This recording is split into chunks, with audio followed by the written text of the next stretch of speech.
السلام عليكم. اهلا بكم دفعة 2024. انا رنا خالد. ان شاء الله هنتكلم في الفيديو ده عن الجيولوجيا، ازاي كنت بذاكر جيولوجيا، ازاي قدرت احل كم كبير من الاسئله، وازاي قدرت انظم وقتي.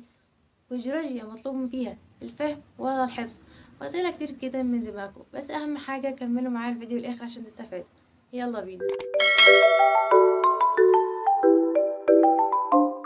بالنسبه للجيولوجيا، فالجيولوجيا ماده جميله جدا وسهله، من افضل المواد في ثانويه عامه، ومعظمكم هتحبوها، ما كانش كلكم هتحبوها.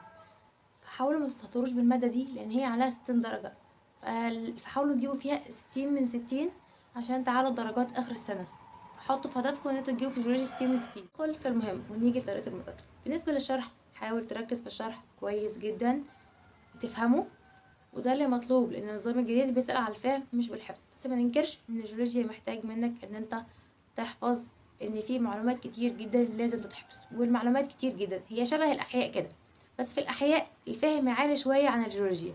الجيولوجيا لأ، الحفظ أكتر، فلازم تفهم وتحفظ. افهم في الأول بس احفظ في الجيولوجيا، لأن وقت الامتحان مش هيسعك إن كل شوية تفتح كتاب المفاهيم وتدور على المعلومة.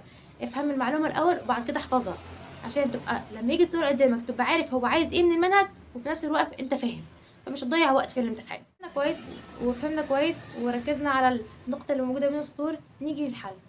لما نيجي نحل ذاكرنا كويس، نحل على طول، مش نذاكر في يوم ونيجي نحل في يوم تاني، لا ذاكرنا نحل على طول عشان نطبق على اللي احنا ذاكرناه. بالنسبة للحل، فكتاب الامتحان كويس جدا في الحل، ويعتمد عليه كتاب اساسي لانه قريب من اخر السنة. الكتب الخارجية موجودة كتير جدا في السوق، حاولوا تختاروا اللي مناسب ليكم. واحنا بنحل في اسئلة مهمة، حاولوا تعلموا عليها بالماركر او باي قلم. المهم ان الاسئلة دي انتوا هترجعوا لها تاني عشان تستفادوا منها.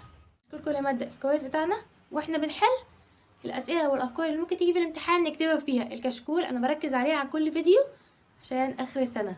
بالنسبة للمدرسين اللي أنا كنت بستعين بيهم، فأنا كنت بستعين بجيوماجي. هو كان جيوماجي كان كويس جدا، شرحه كويس، ما بيسيبش نقطة ما بقولهاش، وبيقول أسئلة كتير جدا. كتيب المفاهيم في الجيولوجيا، أحب أقول لكم إن كتيب المفاهيم في الجيولوجيا أنتوا ممكن تحلوا فيه كمية هائلة من الأسئلة، يعني تقريبا معظم الامتحان ممكن تحلوه من كتاب المفاهيم. بس هل هعتمد على كتاب المفاهيم؟ لازم تبقى مذاكر في الاول وعارف كل نقطه في كتاب المفاهيم مكانها فين عشان تحل بيها في الامتحان. بس وقت الامتحان مش هيسعك تعمل ده كله. لو جربت ان انت تبقى مذاكر بس معتمد في حفظك على كتاب المفاهيم، ان كل شويه تفتح كتاب المفاهيم بتشوف المعلومه وتحل، فانت مش هتخلص عدد اسئله الامتحان، ممكن تخلص نصهم. يعني لو انت خلاص كده انا ضمنت درجه النجاح.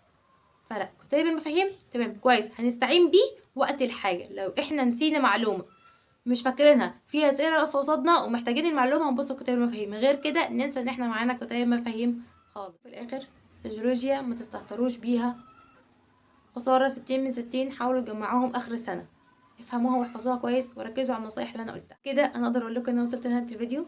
ما تنسوش تدعموني باللايك والاشتراك وتفعلوا الجرس. لو حد عنده اسئله يكتبها في الكومنتات. السلام عليكم ورحمه الله وبركاته.